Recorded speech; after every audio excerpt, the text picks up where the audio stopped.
of difficulty with the economy, as you know. That's what happens when you get a mail-order president. You know, if you order them through the mail, no accounting for quality. Sorry, but that's the way it is. But the Biden administration says they've solved inflation. By God, they've done it. Listen to the president explain. Well, as I'm sure you can appreciate, that's not something that I can talk about, so I'd refer you to the department. As to the issue of threats, I will say that I'm always concerned about. Well, playing the part of Joe Biden is Christopher Wray today. I'm just kidding. These things happen. At any rate, Joe Biden says the inflation rate is zero. Zero. Now, I thought the inflation rate was 8.5%. Pretty sure that's right.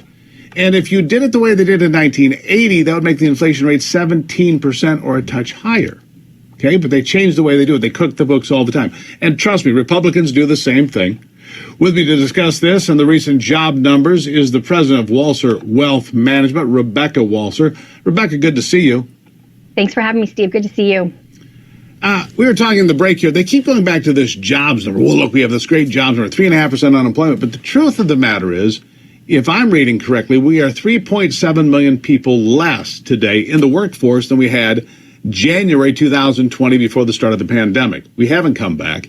People decided to retire early, take their chances, and the job numbers being kicked up, that's second jobs, third jobs, low-paying jobs. I mean, it's all gaslighting, isn't it? It is. That's exactly what this is. They obviously were looking for a top line number of 260, so 500,000 anything looks like this big blowout of jobs, and all of a sudden the economy's recovered, and oh wow, look, inflation's zero now, actually came down. So all of a sudden everything is fine. We had a great July in the market, so everything's fine, and just go back to your life, and you're no longer needing to be distracted by the reality of what you're paying out of your pocket.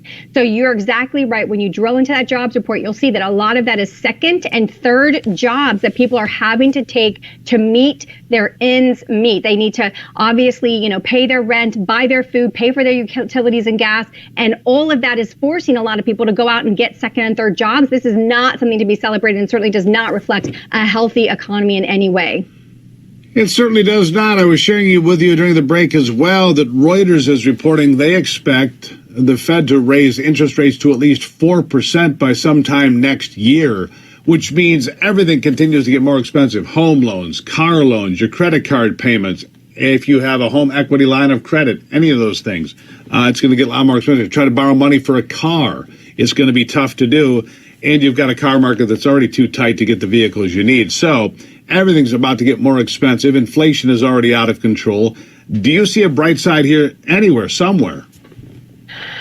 Gosh, that's a hard question to say yes to. If I'm being honest, Steve, there's not. And, I unfortunately, America had an opportunity under President Trump when he was really instituting the trade wars with the tariffs with China to really diversify some of its supply chains from China. And we didn't really avail ourselves of that opportunity. Even with Corona coming and having our pharmaceuticals coming from China, we still didn't really diversify. We had some supply chains move to Vietnam and things like that. But for the most part, we still are 100% reliant on our exports, mostly on China. And we know what's going on in China. It's not really getting reported or in the mainstream over here, but we have an economic collapse in China. We've got tanks on the street, and that supply chain problem is going to come back to haunt us again. So even though we have our own domestic problems, and really all of our problems are global because we have a global economy now, there's no real isolated countries anymore. But the truth is, when you couple what's going on here domestically with this massive inflation because of the $5 trillion plus we just put into the money supply so fast, and then another $5 trillion backing that up. When you add all these factors up and you talk about China being our main supplier with all their problems that are going on, they've got the whole Taiwan mess happening right now. Right. You can see we have major, major problems, Steve. Yeah, you look at the supply chain from China. They gamed us pretty darn well. We kept taking things over there to be built, trinkets and trash to start with, cups and, promotional materials. And then it got bigger and bigger and bigger to the point that we exported all of this manufacturing. But important things like pharmaceutical drugs, 80 to 90% of the pharmaceutical drugs we get in America have components or the entire product that comes from China. And they don't have oversight the way we do here, like at the Food and Drug Administration. A lot of bad things happen. It's a dangerous place to be. I would suggest it's a matter of national security. What say you? Absolutely, without a doubt, which is why I feel it was such a missed opportunity when we had the opportunity before we were in the middle of this global. I mean, we're really at the end, in my opinion, Steve. We're coming to the end of a global sovereign debt problem. We fiat money has ballooned beyond what anyone ever thought, especially after COVID. That just went completely crazy, outrageous, and now we're having the reckoning coming. That's why you're seeing countries around the world start to economically collapse. China is included in that, and that is not, America is too arrogant to think that this is not going to come to our shores. It is on its way. Right now, the dollar is just the strongest out of the entire world. So you go into a dirty laundry and you say, which is the least worst out of all the bad here? And you grab that. And that happens to be the US dollar right now. The strength, or the perception of strength of the US dollar, I should say, is the only thing that is really keeping our economy moving in the right direction. That looks like it's moving in the right direction right now as far as the equity and bond markets look. But to be honest, the Fed raising rates again next month and then all the way into 2024. This is a debt collapse. You cannot have rates at next to zero for 14 years and then start on such an aggressive upward spring so fast. But it's and because it won't collapse. You know, and I've said what I would like to do is go to the White House with a few videos of Milton Friedman, sit them down and say, this is how inflation works.